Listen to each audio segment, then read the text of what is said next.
The twin moons of Zorath hung low in the alien sky, their silver light spilling over the vast marble courtyard of the royal hall. Hundreds of alien eyes shimmered in the dark, their bodies draped in ceremonial fabrics, each color telling a story older than human history. It was the night of the bonding ritual, the most sacred event in the Zyrakan culture. A time when chosen pairs would prove their worth through trials of strength, courage, and heart. Humans were never invited. They said humans were too fragile, too emotional, too strange to understand what the ritual truly meant. But that night, the unthinkable happened. Ethan Cole stood at the edge of the courtyard, his boots sinking slightly into the polished stone floor. He wasn't sure why he had been called here. The invitation had come suddenly, carried by a messenger with golden eyes and a voice like metal scraping over stone. It had only said, "The council summons you, human. Dress for the bonding." Ethan had no idea what that meant. He had been working as a mechanic in the outer colonies, repairing alien transport ships for minimum credits. One moment he was elbow deep in an engine core. The next, he was standing here, surrounded by alien nobles who looked at him as if he were an animal that had wandered in by mistake. At the center of the courtyard stood Lyra, the princess of the Zyrakan. Her skin shimmered like molten bronze under the moons, her hair a cascade of silver strands that caught every beam of light. She looked displeased, her amber eyes narrowed as she saw him, and she spoke something in her own language to the elder beside her. The elder's expression turned to stone, and he gestured for Ethan to step forward. Ethan's heart pounded. He didn't know the customs, the rules, or why he was here. The crowd murmured deep, rumbling sounds, as if they were already predicting his failure. "Human," the elder announced, his voice carrying across the courtyard. "You have been chosen to stand in the bonding circle with Princess Lyra." Ethan blinked. "I'm sorry." "The what?" The crowd hissed in disapproval at his ignorance. Lyra stepped forward, her movements graceful but filled with tension. "This is a mistake," she said coldly. "No human has ever taken part in the ritual, and none ever should." "But—" The elder shook his head. The signs were clear. "Princess." The old runes named a stranger from another world. "The council obeys the signs." Ethan glanced between them, feeling the weight of hundreds of eyes. "Look, I'm just a mechanic. I fix things, I don't." "Whatever this is, the ritual," Lyra said sharply, "is not something you do. It is something you survive." The alien drums began to pound deep, slow beats that made the air itself tremble. Colored flames burst to life around the circle carved into the marble. Ethan realized they expected him to step into it. A cold wind swept across the courtyard, carrying with it the scent of metal and something sweet but dangerous. Lyra walked to the opposite side of the circle and turned to face him, her eyes locked on his, not with warmth, but with challenge. The drums grew louder, faster, until the very ground vibrated beneath their feet. Ethan swallowed hard and stepped into the circle. The flames roared higher, casting his shadow long and sharp against the marble. In that moment, he knew he had walked into something far beyond his understanding. The elder raised his hands. "The bonding ritual begins," he declared. "You will face trials together. If your bond holds, you will be joined in honor. If it fails, the circle will judge." The crowd's murmurs turned to a low chant, the alien words echoing strangely in Ethan's ears. Lyra's gaze didn't waver, but there was something beneath. The cold, a flicker of curiosity, maybe even doubt. Ethan felt the heat of the flames, the pull of the chanting, and the knowledge that whatever happened next, there was no turning back. Somewhere deep in the alien night, a horn sounded. The first trial was about to begin, and Ethan realized this wasn't just a test of survival. It was a test of the heart, one that might change him and her forever. The drums from the night before still echoed in Ethan's head. He had barely slept. the alien chants and strange firelight replaying in his mind again and again. Now, in the cold blue light of Zyrican morning, he stood in the training courtyard. A wide space paved with black stone and surrounded by tall pillars carved with glowing runes. Lyra was already there. She stood in the center, dressed in a tight ceremonial combat robe, its bronze fabric catching the sun. Her silver hair was braided and tied high, and her eyes were as sharp as the twin blades strapped to her hips. "You're late," she said without looking at him. Ethan looked down at the alien training clothes they had given him.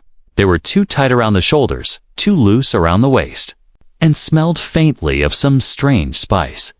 "I didn't know there was a schedule," he replied, trying to sound calm. "There is always a schedule," Lyra said flatly. "You will follow mine." Two alien warriors stepped forward, each carrying long curved staffs made from some black crystal. "These are your weapons for the first trial," one of them said, handing Ethan a staff. It was heavier than it looked, and when he held it, a faint vibration pulsed through the crystal, as if it were alive. Ethan tested its weight awkwardly. "I usually fix machines, not fight with sticks," he muttered. "Then you will learn," Lyra said, already spinning hers with smooth, practiced movements. "This is the trial of balance. You fight, but you must also protect each other. If one falls, both fail." Ethan frowned. "So, if you get knocked down, I lose too." "Yes," she said without hesitation. "And if you fall, I will not forgive you." The gong sounded a deep, vibrating note. And suddenly, 3 alien warriors stepped into the ring. Their skin was dark like volcanic glass, their eyes glowing red, and their movements fast. One leaped straight at Lyra, forcing her to spin and block, the clash of their staffs ringing like metal on stone. Ethan's instincts kicked in. He moved to block another attacker coming from his side. The impact rattled his arms, but he stayed. On his feet, the warrior hissed and came again, this time faster. Ethan ducked, swung low, and caught the alien's leg just enough to knock him off balance. Lyra glanced at him briefly, just long enough for him to see surprise flicker in her eyes. "You fight like you repair machines," she said between strikes. Ethan grinned. "I fix problems. These guys are just moving problems." Another attacker lunged at Lyra from behind. Without thinking, Ethan stepped in, blocking the strike with his staff. The force almost knocked him down, but Lyra used the opening to hit the attacker in the chest, sending him crashing into the stone floor. For a moment, they stood back to back, their staffs moving in rhythm. Ethan realized they were protecting each other without even planning it. The last attacker circled them, looking for a weakness. "Left side," Ethan muttered. Lyra nodded, and in the same instant, they both struck, catching the aliens. Staff and twisting it from his hands, the gong sounded again, ending the trial. The 3 attackers backed away, bowing slightly before leaving the ring. Ethan was breathing hard, sweat dripping down his face. Lyra, on the other hand, barely looked tired, though her eyes were studying him in a new way. "You are better than I expected," she admitted. "Thanks," Ethan said, leaning on his staff. "You're not so bad yourself." Her lips twitched, not quite a smile, but close. Before they could speak more, the elder from the night before approached. "You passed the trial of balance," he said, "but the next will not be so simple. It will test the truth of your bond." Ethan raised an eyebrow. "Our bond? We just met." The elder ignored him and turned to Lyra. "Prepare him. The trial of unity begins at moonrise." After the elder left, Ethan turned to Lyra. "Are you going to tell me what that means?" Lyra hesitated, then said, "It means if we do not trust each other completely, the ritual will end, and one of us will not leave the circle alive." Ethan stared at her. "You could have led with that," he muttered. "This is not a human game, Ethan," she said quietly. "Here, bonds are life or death, as the alien sun dipped lower in the sky. Ethan felt the weight of her words settle on him. This wasn't just about learning their ways, it was about survival. And for some reason, he didn't fully understand yet. He didn't want to survive alone. The alien sun had barely risen when Ethan was woken by a sharp knock on the metal door of his guest chamber. When he opened it, Lyra stood there. Her silver hair loose over her shoulders, her bronze skin catching the early light. "Come," she said simply, no greeting, no smile. Ethan rubbed his eyes. "Morning to you, too. This is the only time before the trial of unity that we can train," she replied, turning on her heel, expecting him to follow. They walked through narrow stone corridors until they reached an open balcony overlooking the city of Zirkin. Tall spires of black crystal pierced the sky, glowing faintly from within. Below, streets wound between strange alien markets, their stalls overflowing with fruits that shimmered like liquid light and animals with too many eyes. Lyra stopped near a low table covered in carved wooden tiles. Each tile had alien symbols etched into it, glowing faintly blue. Ethan frowned. "This doesn't look like fighting practice." "It's not," Lyra said, sitting across from him.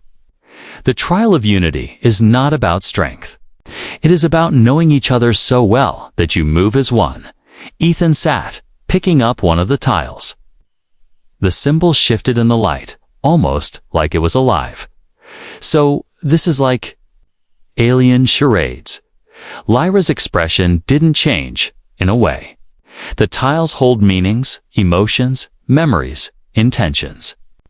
"You must guess mine, and I must guess yours." For hours they worked. Ethan struggled at first, unable to read her expression or the tiny shifts in her voice. When she picked up a tile with a spiral pattern, he guessed storm, but she shook her head. "It means longing," she explained softly. "Ain't the kind that pulls at your chest and never lets go." As the day went on, they began to find small points of connection. When Ethan chose a tile with a jagged star, Lyra guessed. "Pain instantly. How do you know?" he asked. She looked at him for a moment, her eyes softer than usual. "You carry it in your shoulders." They took a short break on the balcony, sharing a strange alien fruit that split open to reveal glowing threads inside. It tasted sweet, but burned slightly, like cinnamon and fire. Ethan laughed when juice dripped down his chin. Lyra shook her head. "Humans are messy," she said, but there was no insult in her voice. By midday, Lyra moved their training to the gardens. The trial, she explained, would test them in both body and mind. They practiced walking in step, moving silently across the soft moss. Without breaking rhythm, they learned to read each other's smallest gestures, the twitch of a hand, the shift of weight on a foot, the slight narrowing of eyes before a move. At first, Ethan stepped on her foot twice, earning a glare by the fifth try. They moved together smoothly, like they had been training for weeks. "You're learning fast," Lyra admitted. "I had a good teacher," Ethan replied. She didn't answer, but he thought he saw the corner of her mouth lift slightly as the sun dipped low, painting the sky in gold and violet. Lyra led Ethan to the practice arena for the final exercise. A low table was set with 2 cups of dark blue liquid. "This is the bond drink," she said. "It will open our minds to each other. For 1 hour, you will feel what I feel, and I will feel what you feel." Ethan hesitated. "That sounds intense." Lyra's gaze didn't waver. "It is. That is the point." They drank. The taste was bitter at first, then strangely warm, spreading through his chest like liquid fire.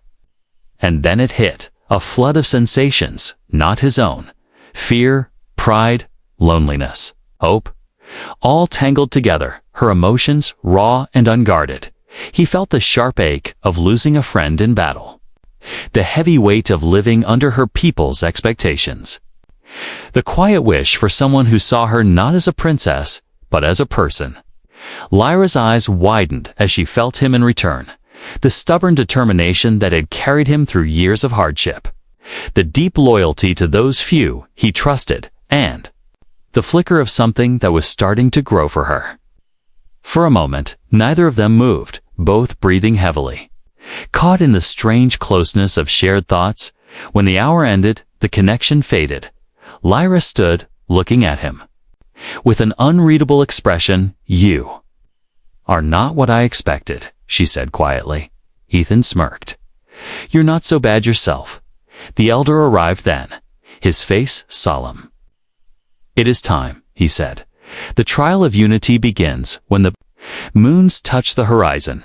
Ethan and Lyra exchanged a long look. No words needed.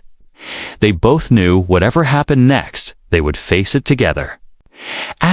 The twin moons hung low over the horizon when Ethan and Lyra stepped into the trial of unity's arena. It was not the polished marble circle from before. This was a vast stretch of alien forest under night sky, filled with strange glowing plants and the distant cries of unseen creatures. The air was heavy with mist, curling around the black stone path that led deeper into the shadows. Ethan's fingers tightened on the crystal-edged blade they had given him. Lyra walked ahead, her movements smooth and silent, her eyes scanning the darkness. "Stay close," she whispered. "If we are separated, we fail." He smirked slightly. "That's comforting." The elder's voice echoed from somewhere. "Unseen, your task is simple. Reach the heart of the forest before moonrise ends. But the path will test your bond. Fail to protect each other, and the forest will claim you both." Ethan didn't like the way he said claim. But there was no time to think about it. Movement rustled in the trees above. Shapes leaped from the branches, landing in the path ahead. They were like alien wolves, but with long, spined tails and glowing blue eyes. 4 of them circled, low and silent, their teeth flashing in the moonlight. Lyra raised her blade. Ethan shifted to her side, the memory of their earlier training helping him match her stance. The first wolf lunged at Lyra, but Ethan stepped forward, blocking with his blade and shoving the creature back. The second rushed at Ethan, but Lyra's strike cut across its flank, forcing it to retreat. For a moment, their movements were almost perfect, each one protecting the other without needing to speak. Ethan felt the strange bond from the earlier mind connection returning in a softer way now, guiding his reactions. When the last wolf lunged at Lyra's back, Ethan didn't even think he was already there. Blade swinging, the creature fell with a low hiss, and silence returned to the forest. Lyra glanced at him, breathing slightly harder than usual. "You fight without fear," she said quietly. "I fight without thinking too much," he replied. "Fear slows you down." They moved deeper into the forest. Glowing vines hung from the branches, dripping with tiny beads of liquid that hissed when they touched the ground. At one point, the path narrowed, forcing them to walk single file. Ethan kept close behind her, watching the flick of her silver braid as she moved. Her voice came softly through the mist. "Your people, do they have rituals like this?" "Not like this," Ethan said. "We have dances, weddings, but nothing where you might die if you mess up." Lyra's tone was thoughtful. "Here we are taught that love is proven in survival. If 2 can face death together, they can face life together." Ethan was quiet for a moment. "I guess that's not so different," he said finally. "It's just, we prove it in smaller ways. Staying when things get hard. Showing up when no one else will." They reached a clearing. In the center stood a narrow bridge of woven vines, swaying gently over a deep chasm that disappeared into mist. The other side was only faintly visible, a faint glow marking the heart of the forest. As they stepped onto the bridge, something moved below. A massive shadow slid through the mist, the sound of huge wings beating against the air. Suddenly, the bridge jerked violently, nearly throwing Ethan off. Lyra caught his arm instantly, pulling him back. "Don't look down," she said sharply. "Just move." They made it halfway before the creature below struck. Its long, serpent-like head rose from the mist. Snapping at the bridge, one section of vine tore free with a loud crack. Ethan felt the bridge tilt. Lyra slipped, her foot sliding toward the gap. Without thinking, Ethan dropped his blade and grabbed her. The strain tore at his shoulders. But he pulled her up, holding her against him until she regained balance. For a moment, their faces were inches apart. Her breath came fast, her eyes wide, not with fear, but with something else. "Why?" she whispered. "Because I'm not letting you fall," he said simply. They crossed the last few steps together, moving in perfect unison despite the swaying. When they reached solid ground, Lyra didn't step away immediately. She stayed close, her hand brushing his arm as if testing the contact. "Perhaps the council was not wrong," she said softly. Ethan raised an eyebrow. "About what?" Her eyes held his for a long moment. "About you being chosen," before he could reply. The elder's voice returned. "You have reached the heart of the forest. The trial of unity is complete." But as they turned to leave, the mist behind them shifted. Something had followed them, and the next trial, it seemed, had already begun. Ethan's boots crunched on the moss as he and Lyra stepped out of the glowing heart of the forest. The trial of unity was over. The council's watchers had seen them survive together. They should have been walking back to the city in quiet victory, but the mist behind them didn't fade. It followed, slow, curling, whispering. Ethan glanced over his shoulder. "Tell me that's normal."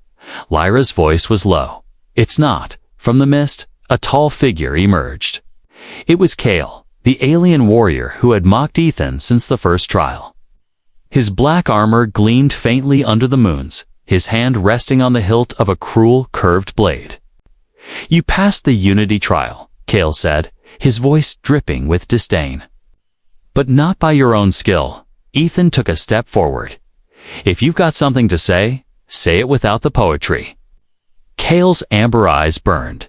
"You are a stain on our traditions, human. This ritual is for the worthy, not for off-world strays who stumble into our circles." Lyra's stance shifted. Defensive, "Kale, stand down." "This is over," she said. But Kale's smirk grew darker. "Is it? Or did you forget that I was the chosen warrior before the council claimed the runes spoke of a stranger?" Ethan blinked. "So, that's what this is. You're mad they picked me instead of you." Kale's jaw tightened. "I am not mad. I am here to restore honor by proving the council's choice was wrong." Without warning, he lunged. The clash of metal rang in the quiet night as Lyra blocked his first strike. Ethan drew his own blade, stepping to her side. Kale moved fast, forcing them to split. His strikes aimed more at Ethan than Lyra, as if trying to isolate him. "Don't fight him alone." Lyra shouted, blocking another slash. Ethan gritted his teeth, wasn't planning to. But Kale's next move was unexpected. He kicked a cloud of fine dust from the ground into Ethan's face. It stung his eyes and burned his lungs. In that moment of distraction, Kale twisted his blade, hooking it into Ethan's and wrenching it from his hands. Ethan stumbled back, blinking through the sting. Kale turned to the council watchers who had followed silently from the shadows.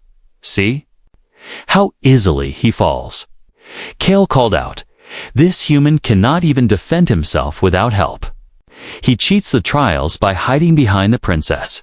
Ethan's hands curled into fists. "I didn't cheat. Every trial we passed together." Kale laughed. "And yet here you stand, weaponless, weak, pathetic." The elder stepped forward, his face unreadable. "If the human has cheated, it will be proven in the trial of truth," he said slowly. Kale's smirk deepened. "Yes. Let the truth decide." Lyra turned sharply toward the elder. "This is unnecessary. We have passed every but the elder cut her off, princess. The honor of the trials must be upheld. If he is truly worthy, he will survive one more test." The trial of truth was unlike any they had faced. It was not about skill with weapons or moving in harmony. It was about enduring whatever the opponent brought forth without giving up or breaking the bond. And Cale was more than ready to make it brutal. The arena for the trial was smaller, lit by cold blue fire. Ethan stood across from Cale. His blade returned to him, but heavier somehow. Lyra stood at the edge, her hands clenched, knowing she could not interfere this time. The gong sounded. Cale came at him with relentless speed. His strikes aimed not to kill, but to exhaust. Ethan blocked, countered. But Cale's strength was overwhelming. Every clash sent pain shooting up his arms. Every step back brought him closer to the arena's edge. Cale taunted with every strike. You think you belong here? You think she could ever choose you over her own kind? Ethan didn't answer. He couldn't waste the breath. But he saw Lyra's eyes watching him. Not with fear, but with something fierce. Something protective. Cale struck low, then high, twisting Ethan's blade to the side. Ethan stumbled, but caught himself. Cale's smirk faltered for just a moment. That was the opening. Ethan drove forward, locking their blades and shoving with all his weight. Forcing Cale back a step, they struggled, the sound of metal grinding between them. Ethan's voice came low. You're not trying to protect your traditions. You're trying to protect your pride. Cale's eyes flared, and he shoved Ethan hard, breaking the lock. You know nothing of pride. He spat, lunging again. The fight dragged on, each blow heavier than the last. Ethan's muscles screamed. His breath came ragged, but he didn't give ground when Cale's next strike came. Ethan caught it and twisted, sending Cale's blade clattering to the floor. The arena fell silent. Cale stood frozen for a moment, then lunged barehanded, only for Ethan to sidestep, letting him fall to his knees. Ethan didn't raise his blade. I don't need to kill you to win, he said quietly. The elder stepped forward. The trial of truth is complete. The bond remains unbroken. Lyra was at Ethan's side instantly, her hand on his arm. You proved them wrong, she said softly. Ethan gave a tired grin. Told you, I fix problems, even the ones that want to stab me. But as they left the arena, Ethan couldn't shake the feeling. Cale's glare wasn't just anger. It was a promise. This wasn't over. The council hall was silent, except for the low hum of the glowing crystal pillars. Ethan stood in the center of the round chamber, feeling the weight of 100 alien eyes. The smell of incense hung heavy in the air, and the polished black floor reflected every movement like water on the raised dais. The elders sat in their stone chairs, their faces carved from years of tradition and discipline. Lyra stood beside them, but not with the ease of a princess. Her shoulders were squared, her chin lifted in defiance. She was here as his partner, not just a member of the royal bloodline. Cale knelt at the far side, head bowed, but Ethan knew the humility was only for show. The man's eyes had burned with rage since the trial of truth. Now, the council would decide whether Ethan was worthy to complete the bonding ritual or be cast out forever. The eldest of the council, a tall figure with golden skin and deep-set eyes, spoke first. Human Ethan Cole. The trials have been completed. His voice echoed through the chamber. You have shown skill in battle, unity in the forest, and strength in truth. Yet there are voices in this hall that claim your place here is unearned. Cale's head lifted slightly. He is an outsider. The runes must have been misread, Cale said, his tone dripping with false respect. A bond with him weakens the line. The princess deserves a warrior of her own kind. Ethan could feel the attention shift to Lyra. She stood still, her gaze sweeping over the faces of the elders. When she finally spoke, her voice was clear and steady. The trials are not games. They are not performances for tradition's sake, she said. They are meant to reveal truth. And the truth is, Ethan fought beside me, protected me, and stood when even our own warriors would have fallen. The murmurs in the hall grew. Louder, one elder leaned forward. "Princess Lyra, you risk much by speaking so openly for an outsider." "I risk nothing," she said. "I choose to stand with the one who has proven his worth." The eldest elder's eyes narrowed slightly. "Do you mean to say you choose him as your bondmate?" The air in the chamber seemed to freeze. Every gaze turned to her. Ethan's heart pounded. He hadn't expected her to speak the words here, not like this. But Lyra didn't hesitate. "Yes," she said. Her voice unwavering. "I choose him." The hall erupted in noise, some voices angry, others shocked, a few even approving. Kale's fists clenched at his sides. "This is madness," he barked, stepping forward. "She cannot." The eldest elder raised a hand, silencing him. "You defy centuries of tradition, princess," the elder said slowly. "If you make this choice, it will bind not only you, but the future of your people." Lyra met his gaze without flinching. "Then let the future begin with truth instead of fear." Ethan felt something shift inside him at her words, for all the trials they had faced. This was the moment that truly mattered. She wasn't just defending him, she was making a stand for what she believed in. The eldest elder stood, his long ceremonial robes whispering over the stone floor. "The council will deliberate," he said. They spoke in low tones, their alien language thick with sharp consonants. Minutes dragged into an eternity until the eldest elder turned back. "The council is divided," he announced. "Tradition says we must reject you, but the trials you have passed speak for themselves. We will allow the bonding, but know this, human, you carry the weight of our people's judgment. If you fail her, you fail us all." Lyra stepped down from the dais, moving to stand beside Ethan. Her hand found his, the gesture small but powerful under the eyes of the entire council. She leaned closer, her voice low so only he could hear. "We walk this path together now. No turning back." Ethan's lips curved in the faintest smile.